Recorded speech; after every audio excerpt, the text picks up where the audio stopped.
The NFL first round draft is finally over. It was one of the most craziest first rounds I've ever witnessed, man. But let's go ahead and get into who had the best first round. Let's go.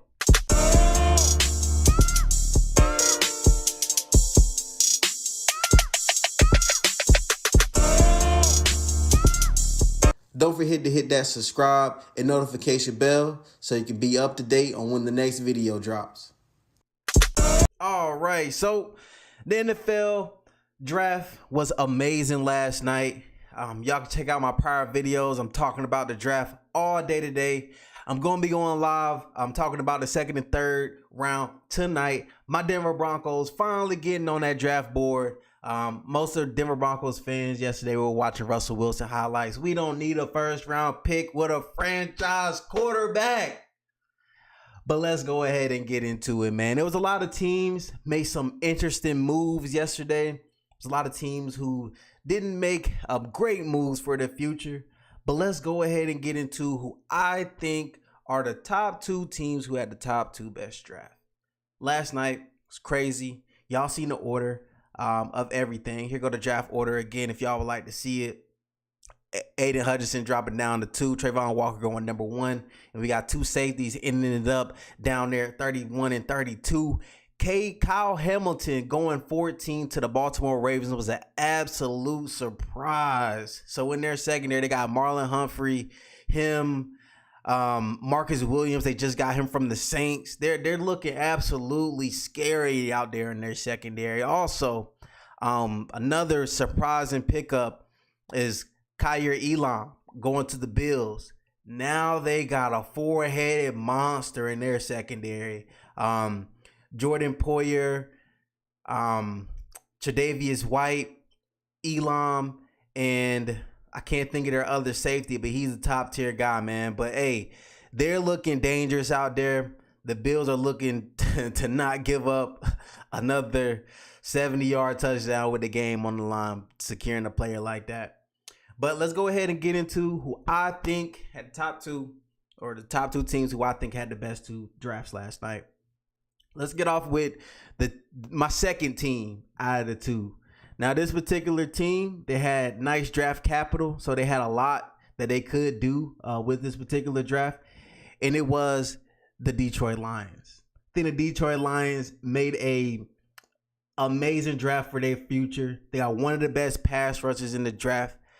You know what? I'm going to say it. They got the best pass rusher in the draft, and they got the best wide receiver in this year's draft. Jameson Williams. I absolutely love his story.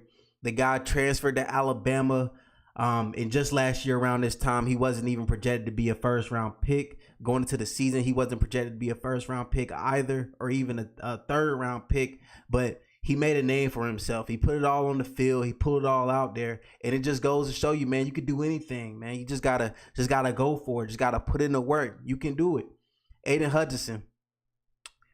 What's not to love about the guy, man? Watching him play football, it makes me want to put on a helmet and go run through a brick wall, bro. Seriously, like it gets me hyped. Like I want to go play. I want to play next to this guy or something, man.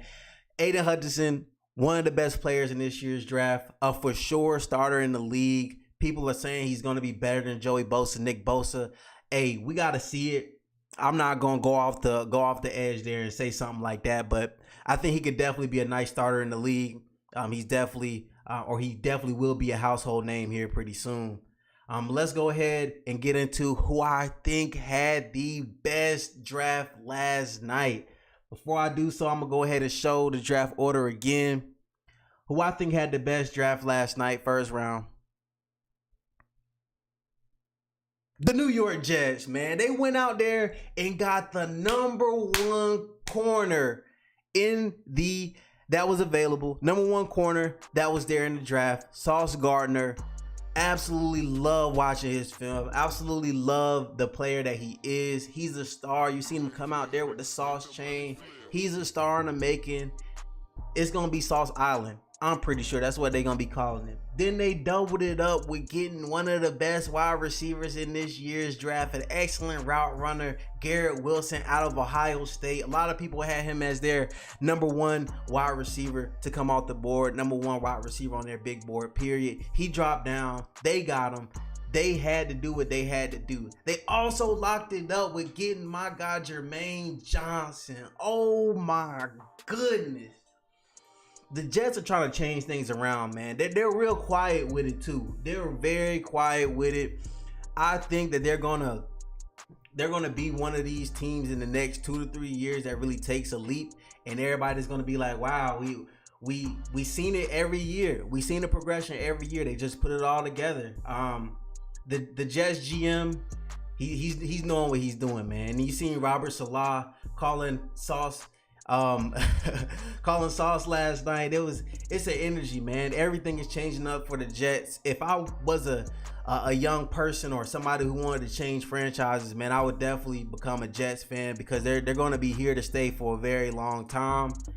They're making the right decisions. Jermaine Johnson out of Florida State, hard-nosed guy, had an amazing career with them. He played with Georgia. He has more than 3 moves that he could go to get to the passer.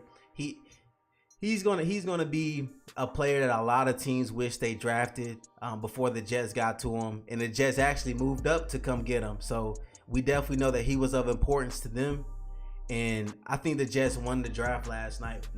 No other team did it like them.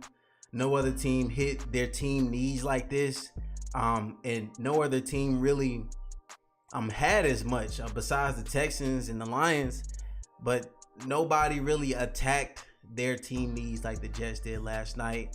I think they won this draft. We're going to see what happens tonight. Make sure y'all join my show. Make sure you join the show. Come chat with your boy. You can join it. You can be on camera. You can shout your channel out. Shout your Instagram. Shout your Facebook. Shout anything out, man. It really don't matter to me. But before y'all go, let me hit y'all with some motivation, man. The greatest oak tree was once a little nut. Little nut who held his own ground. Boom, that's it. That's the whole quote right there. So what that quote basically talking about is saying that, hey, no matter where you start from, it's about where you gonna finish, where you end up. We all start off at a point in time where we don't wish to stay. You just gotta keep going, keep grinding, and grow like that oak tree. You gotta stand your ground. You gotta make sure your presence is felt. You gotta do what you gotta do. Stay consistent, man. Stay consistent, man. But it's your boy Adroit Talks. I'm out. Check out the Instagram. I'm out of here. I hope y'all have a good one. Thank you for checking in with your boy. Like, comment, share, subscribe. Leave anything down in the comments, man. Come talk with your boy. It is what it is. Your boy Adroit Talks. I am